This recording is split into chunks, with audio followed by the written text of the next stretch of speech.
দেখেন, প্রথম প্রশ্ন হলো যে এটা একটা ঐতিহাসিক মুহূর্ত যে আপনার আমাদের ডেমোক্রেসি তো আমাদের কনস্টিটিউশনাল যে জার্নি সেটা বা সংবিধানের মৌলিক যে কাঠামো সেই কাঠামোর একটা খুবই উল্লেখযোগ্য পিলার হচ্ছে ডেমোক্রেসি।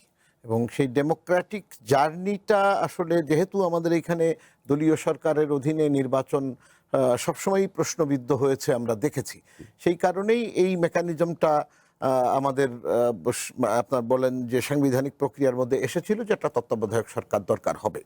এখন সেইটাতে ফেরত আসতে পারা গিয়েছে ত্রয়োদশ সংশোধনীর জায়গাটাতে, সেইটা একটা বড় অ্যাচিভমেন্ট এই মুহূর্তের। সেটা হচ্ছে প্রথম কথা। এর পরের কথা যেটা, সেটা হলো যে আদালত তো আসলে যেটা করতে পারেন সেটা হলো কোনো পার্লামেন্টের অ্যাক্ট বা অন্য যে কোনো অ্যাক্ট জুডিশিয়াল রিভিউয়ের মাধ্যমে এটা সংবিধান সম্মত অথবা সম্মত নন সেটা বলতে পারেন। কখনো কখনো তারা একটা নির্দেশনামূলক আদেশও দিতে পারেন এইটার সঙ্গে।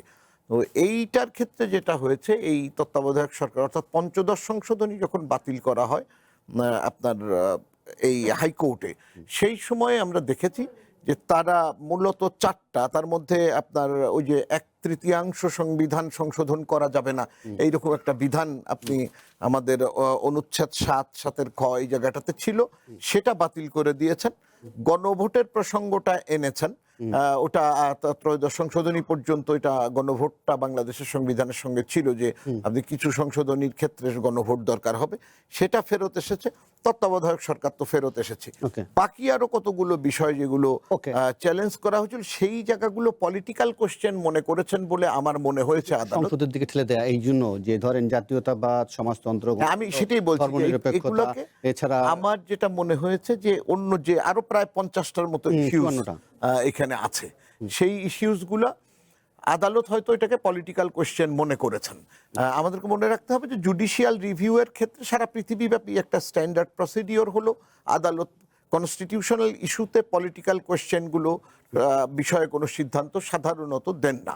সেটা একটা বিষয় হতে পারে যে আমাদের আদালত যখন এগুলো বিবেচনা করছিলেন তখন তারা মনে করেছেন যে এই বেসিক ব্যাপারগুলো ঠিক করে দিলে বাকি বিষয়গুলো যেহেতু পলিটিক্যাল কোশ্চেনের মতো, সেই হেতু এটা পার্লামেন্টে অথবা আমাদের পলিটিক্যাল পার্টিগুলা এই ব্যাপারে সিদ্ধান্ত নেবেন। কারণ পার্লামেন্ট তো আসলে পিপলস রিপ্রেজেন্টেটিভরা বসেন, তারা একমত হয়ে একটা সিদ্ধান্ত নেবেন এবং প্রয়োজনীয় সংশোধনী করবেন।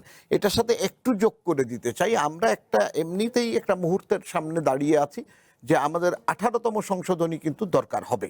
আপনি যদি এই ইস্যুটাতে আরো বিষয়গুলো রিজলভ করার ব্যাপারগুলো ছাড়াও আমাদের 5 তারিখের অভ্যুত্থানের পর থেকে এখন পর্যন্ত যে কার্যাধি রাষ্ট্র করেছেন সেই কার্যাধির একটা র্যাটিফিকেশন কনস্টিটিউশনে দরকার হবে।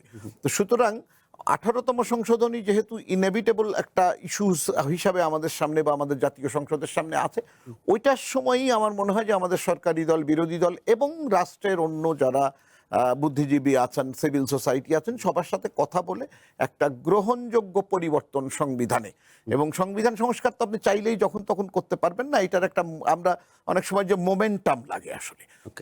আপনার আমেরিকান তত্ত্বের দিকে যদি তাকান তাহলে দেখবেন যে ওখানে অ্যাকারম্যান মানে এক ভদ্রলোক আছেন কনস্টিটিউশনাল এক্সপার্ট, উনি বলেন যে যে কোনো কনস্টিটিউশন সংশোধনী যদি প্রপারলি আপনি করতে চান তাহলে জাতির ঐক্যবদ্ধতা লাগে এবং সেটা আসলে মোমেন্টাম তৈরি হতে হয় একটা। আমরা ওরকম একটা মোমেন্টামের সামনে আছি। সুতরাং আমরা বিশ্বাস করি যে এই বিষয়গুলো সহ একটা পজিটিভ সংশোধনী পার্লামেন্টে আলোচনার মাধ্যমে এবং সিভিল সোসাইটির মতামতের ভিত্তিতে সম্ভব হবে।